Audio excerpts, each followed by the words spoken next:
not me. I'm a good boy. What is this? A love fest? All right, so now I'm gonna ask him to come over. Zeus. Down. Down. Sir, come. Now Zeus. One thing I noticed, they get their names confused. Surf and Zeus. I don't know why, but they do. Surf. Good boy.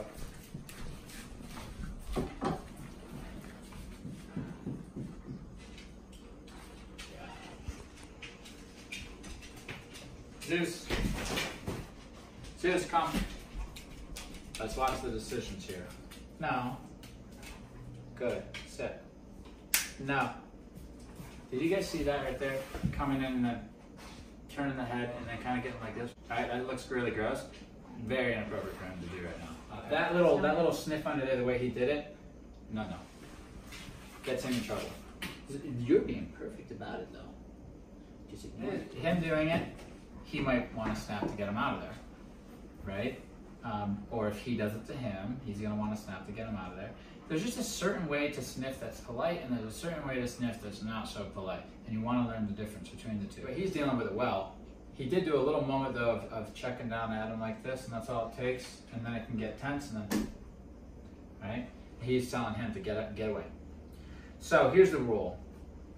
He doesn't need to put his nose in his crotch right now, right? If they're out in the yard and they're being very social and they're coming up slow and they're doing that nice little like, they're doing that little sniff circle where they're sniffing each other's butts really calm, maybe a little sniff underneath the yin-yang thing, that's fine.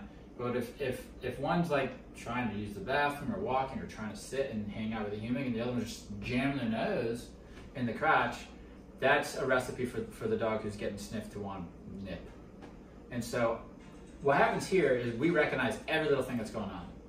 First thing is we're not doing this. We're not letting the dogs hang out over there and we're all over here on our phones. Not saying that that's what these owners do, but that's typical. You have to be paying attention and let them know the rules. So I've seen mistakes on both of their parts, on both dogs' parts today, but I'm seeing more mistakes from this guy than I am from this guy. I'm seeing more mistakes on Zeus. I've seen a little bit more inappropriateness from him than from him. But either way, so just look out. They don't need to for the first few hangouts, and they don't need to be all up in each other's business. I would just do activities together, but they don't need to be up each other's butts. Like they don't even have to be this close, you know? And so that's better. He can smell him. His nose is so good, he can smell him from across the room. There's no reason that he needs to get his hair follicles in his nose to smell him. You know, it's just rude. So that's like me, seeing you and haven't seen you in a long time, and all of a sudden I'm just coming and grabbing anywhere I want to grab just to see how it feels. You know what I mean? You know?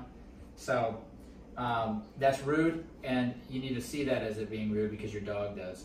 And then you start saying no to that stuff, and then you get this, right? Also, another common mistake is their energy levels. If he's like over here like this, bubbling vibrating over here, I need to correct that because in the dog world that's disrespectful as well.